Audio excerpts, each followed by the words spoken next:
আজকের ব্লগে তোমাদের সাথে শেয়ার করতে চলে এসেছি একটা লং রাইডের রোমাঞ্চকর অভিজ্ঞতা। আমাদের বিয়ের আগে থেকে আমরা প্ল্যান করেছিলাম বিয়ের পর একবার অন্তত লং রাইডে যাব। আমরা এখন কোথায় যাচ্ছি জানতে হলে পুরো ভিডিওটা শেষ পর্যন্ত দেখতে হবে। Hello guys, welcome back to my another mini blogs. এখন ওই ভোর 5:30 মতন বাজে। আমরা বাড়ি থেকে বেরিয়ে পড়েছি আমাদের গন্তব্যের উদ্দেশ্যে। ভেবেছিলাম আরো সকাল সকাল বেরোবো, তার হয়ে উঠলো না। বাড়ি থেকে বেরিয়েই একটা পেট্রোল পাম্পে এসে আমাদের বাহনকে পেট ভরে ব্রেকফাস্ট করিয়ে নিলাম। মুর্শিদাবাদ জেলার অন্তর্ভুক্ত এই সেই বিখ্যাত ফারাক্কা ব্রিজ, যার উপর দিয়ে আমরা এখন পারাপার করছি।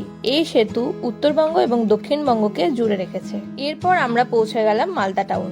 এখন ঘড়িতে ওই 2টো মতন বাজে। বাড়ি থেকে যেহেতু অনেক ভোর ভোর বেরিয়েছিলাম, তাই সেরকম ভাবে খুব একটা ভালো করে আমাদের ব্রেকফাস্ট করা হয়নি। তাই আর বেশি দেরি না করে একটা হোটেল দেখে আজকে লাঞ্চটা সেখানেই সেরে নিলাম। বাইকে করে যেতে যেতে রাস্তার দুধারে দেখলাম অনেক ভুট্টা ক্ষেত। তাই দেখে বড়মশাইয়ের কাছে আবদার করে বলেই বসলাম, চলো না একটা ভুট্টা পারি। বলতেই অমনি বাইক থামিয়ে নেমে পড়লাম ভুট্টা খেতে। এখান থেকে আমার আর আমার বড়মশাইয়ের জন্য 2টো ভুট্টা নিয়ে আবারও উঠে পড়লাম বাইকে। এখন ঘড়িতে ওই সন্ধ্যা 6টা মতন বাজে, আর ওইদিকে সূর্যি মামা ঘরে ফেরার পর। এখন আমরা চলে এসেছি লাটাগুড়িতে।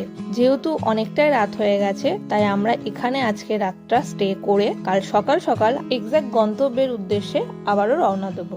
পরের দিন সকাল সকাল উঠে ব্যাকপ্যাক করে আমরা বেরিয়ে পড়লাম আমাদের মূল গন্তব্যের উদ্দেশ্যে। আজকে আমাদের এই ভ্রমণের ডে 2, আর এখন আমরা চলে এসেছি জলদাপাড়া অভয়ারণ্যে। এখানে এসে প্রথমে ফ্রেশ হয়ে আমরা লাঞ্চটা সেরে নিলাম। তারপর ওখান থেকে জঙ্গল সাফারির জন্য জিপটা বুক করে নিলাম। এখন আমরা যাচ্ছি জঙ্গল সাফারির জন্য জিপে করে জঙ্গলের ভেতরে। এই জঙ্গলে প্রথমেই দেখলাম একটা পোষা হাতি, মানে এখানে যেসব হাতিগুলো থাকে, কিছু কিছু হাতি আছে পোষা আর কিছু কিছু হাতি আছে জঙ্গলি, কিন্তু আমরা জঙ্গলি হাতি এখনো পর্যন্ত দেখতে পাই। এরপর আমরা দেখলাম দূরে একটা গন্ডার, যেটা অনেকক্ষণ ধরে হয়তো কাদার মধ্যে ছিল, এখন হয়তো দাঁড়িয়েছে আমাদেরকে দর্শন দেওয়ার জন্য। তারপর দেখলাম দূরে কিছু ময়ূর। এরপর দেখলাম জঙ্গলের ভেতর লুকিয়ে আছে 2টো হরিণ। আর ওই দেখো একটা ময়ূর দৌড়ে জঙ্গলের ভেতরে ঢুকে গেল। আর এটা হলো এই জঙ্গলের একটা ওয়াচ টাওয়ার। আর এখানে রয়েছে কিছু জঙ্গলি ইয়াক। এরা কিন্তু খুবই হিংস্র হয়।